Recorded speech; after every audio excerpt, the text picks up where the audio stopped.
Olá pessoal, estamos aqui gravando para ajudá-los na prova. E aí seria interessante saber algumas coisas sobre, especialmente para o segundo ano, lembrar o que foi nosso processo de aula. Então nós falamos o seguinte, que nossa pauta vai começar com a interpretação de texto, ou seja, um texto normalmente não é um texto qualquer, um texto extraído da FUVEST, enfim, de jornais importantes, e perguntas bem diretivas, verdadeiro ou falso. O grande problema é que um texto nesses termos é complicado. Por que é complicado? Porque 50% da possibilidade de acerto e 50% de erro. Não tem muito o que negociar nesse processo. Portanto, atenção. Uma das coisas que eu aconselho é que não se superestimem nem subestimem a matéria. Certas coisas que parecem óbvias não são tão óbvias assim. Leitura com cuidado, parcimônia, nada de responder na velocidade. E aí nós vamos, eu estou aqui com a prova em mãos, e aí vamos começar a ver o que cai nela. Então vamos começar. Primeiro nós vamos falar sobre, além da interpretação, vamos falar sobre pretéritos. Estamos falando do passado. No passado, como nós trabalhamos, em 4 possibilidades de serem vistas, conjugadas. Uma é que nós chamaremos de pretéritos simples. E os pretéritos simples são nada mais e nada menos que o pretérito indefinido e o pretérito imperfecto. Pretérito indefinido, em algum momento se chamou pretérito perfeito simples.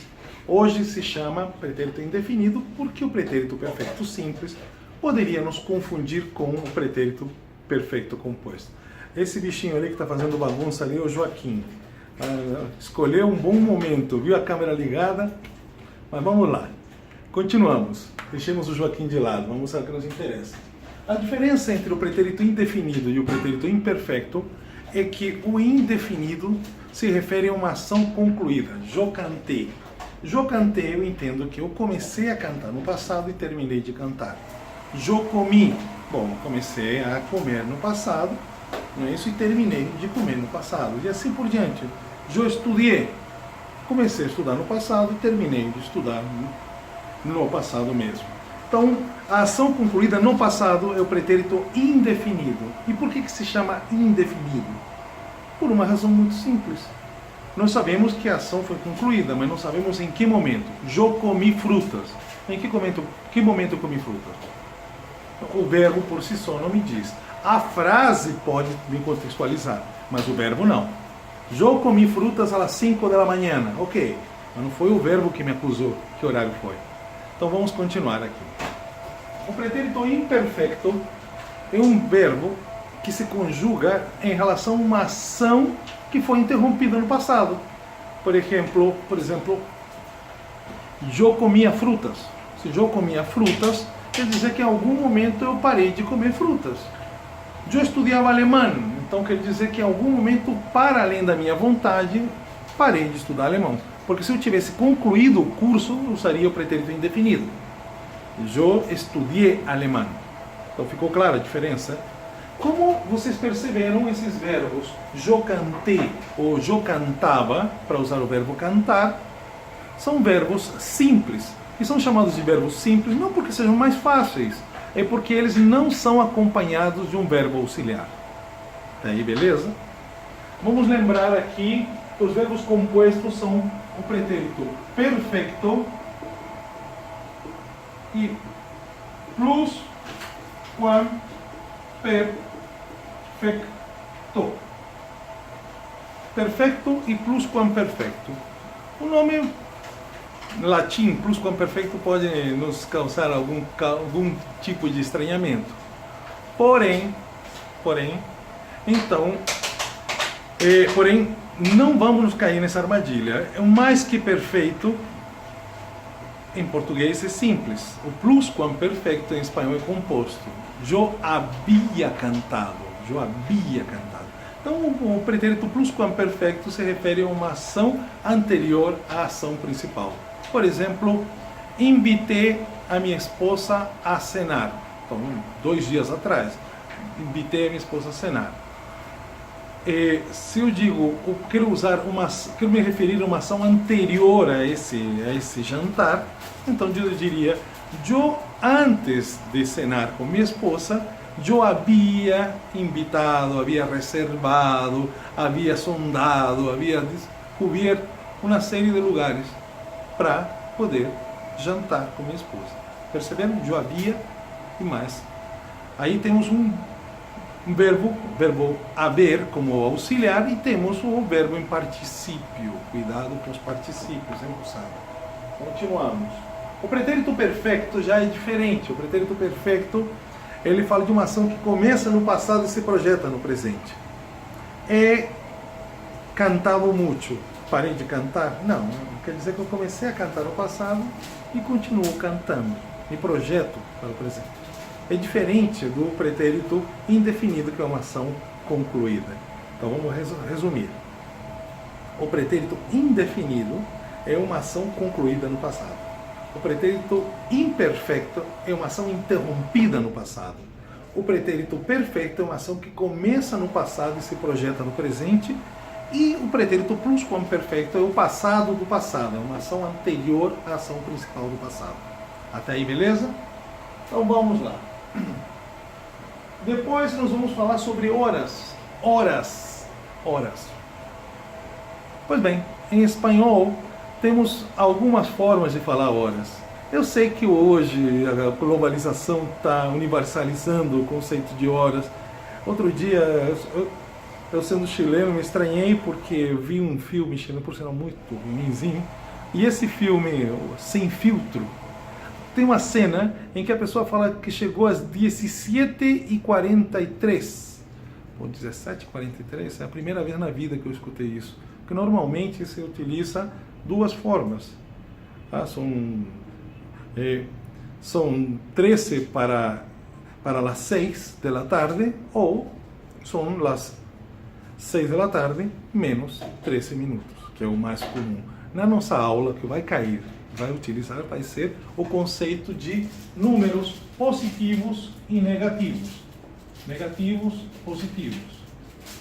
Então vamos lá. 12, 6, 3, 9, 1, 2, 3, 4, 5, 6, 7, 8, 9, 10, 11. Então vamos lá. Se a hora estiver certinha, meio-dia em ponto, 1 em ponto, é em ponto. Sempre será lá 12 em ponto, lá 1 em ponto, lá 12 em ponto, lá 3 em ponto, etc. Em ponto, a hora for cravada. Mas quando começa o minuto a girar, então nós temos dois momentos. O primeiro, números positivos. Do número 1 ao número 29 não altera absolutamente nada, salvo um conceito que entra diferente do português, que dividem as horas e meias horas. Em espanhol entra o conceito de quartos de hora, são 15 minutos. Então seria as 12:15, não as 12:15. Ou 3:15, não 3:15. Ou 7:15, e assim vai por diante. Esse é o primeiro diferencial. O segundo é o conceito de manhã, tarde e noite. São as 9 da manhã, são as 3 da tarde, são as 9 da noite. Então é muito comum. Por quê? Porque esse conceito de 17, ou essa forma de falar 17, não se aplica. Ou não se aplicava. Outro dia tive a surpresa de ver que isso sim está sendo exportado dos aeroportos, dos lugares, dos hotéis, onde antigamente se falava isso, para o mundo, na sua plenitude do mundo hispânico. Mas, nossa aula, trabalharemos de novo, e o que vai cair na prova, essa ideia de números positivos e negativos. Até 30, números positivos, portanto não há nada para se colocar. Se fala números negativos, porque a partir do número 31 até o número 59, salvo 15, que continua quarto, agora é menos quarto, por isso números negativos. você vai projetar a hora que vai vir menos os minutos que vão se constituir. Por exemplo,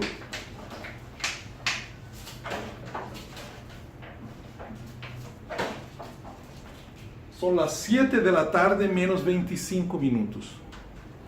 7 menos 25 da tarde também pode ser utilizado e aceitável. Então, até aí, alguma coisa fora do que trabalhamos na aula, atenção com isso, hein? Depois vamos falar sobre advérbios e locuções de tempo. Está faltando, acho que, o gerúndio também, né? O gerúndio também, outro tema aqui. Gerúndio, que é outro tema que a gente vai trabalhar. Então vamos lá, para resumir a ópera. Advérbios e locuções adverbiales de tempo. Estamos falando de tempo, né? Que não estamos falando de distância, não estamos falando de cerca ou lejos. Não é isso que estamos falando. Nós estamos falando, ou também não estamos falando de modo, né? Advérbios de modo, comumente, facilmente. Não é isso. Estamos falando de advérbios de tempo, que são uma figura gramatical que serve para mudar a ação do verbo. Então o advérbio nesse caso seria ayer. Ayer comi. Ayer, ontem. Isso é um advérbio de tempo. Mañana, um advérbio de tempo. Antes, advérbio de tempo. Ahora, advérbio de tempo. Portanto, quando a figura gramatical que modifica o verbo for um advérbio de tempo, portanto, uma figura só, vai ter essa classificação, advérbio de tempo. Quando for acompanhado e der um sentido único com outra palavra, vai formar uma locução adverbial. Então, por exemplo, ayer, advérbio de tempo. Antes de ayer, o que seria antes de ayer? Uma locução adverbial. Passado mañana, uma locução adverbial de tempo. Mañana, um advérbio de tempo. Ficou isso mais claro? Então vamos lá terminar aqui nossa fala com gerúndio. Gerúndio é uma forma impessoal do verbo. Essa forma impessoal do verbo tem a seguinte característica: a terminação em ando e iendo. Normalmente, não confundir, por favor, com o gerundismo, que o gerundismo, se utiliza gerúndio para tudo. Não, ele tem uma função muito importante. Normalmente utilizada para falar de ações em paralelo.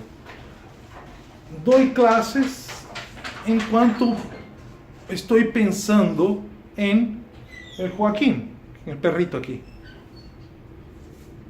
Dar classes e pensando. São duas ações, pensar e dar classe. Então, nesse sentido, nós vamos pensar e definir a ação como uma ação em paralelo. Andando, compreendendo. Olha as terminações. O verbo infinitivo muda e começamos a falar. Aprender, aprendendo. Amar, amando. Sonhar, sonhando. Viver, vivendo. Só que tem uns gerúndios um pouquinho complicados. Que são os gerúndios que têm no infinitivo em hiato. Como, por exemplo, crer. Hiato, separação da sílaba por vogais. Então esse hiato aqui não seria creyendo, porque vai formar uma cacofonia. Vai ser creyendo, creyendo. Ler, legendo. Huir, fugir, huir, huyendo. E assim por diante. Agora, só para fechar, lembre-se da textualidade. Um dos critérios da textualidade que nós vamos utilizar é muito estrito. Qual é? É o uso em 5 linhas dos tempos verbais estudados. Se alguém incluir um advérbio de tempo, perfeito. Está me dando todos os sinais que se apropriaram dos conteúdos estudados durante esse trimestre. Fechado?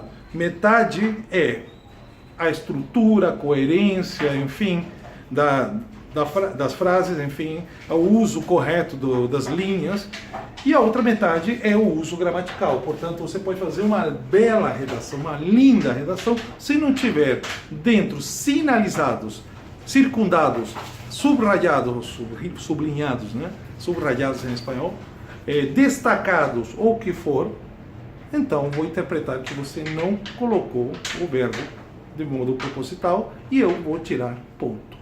Combinado? Então um grande abraço, valeu, até a próxima. Tchau.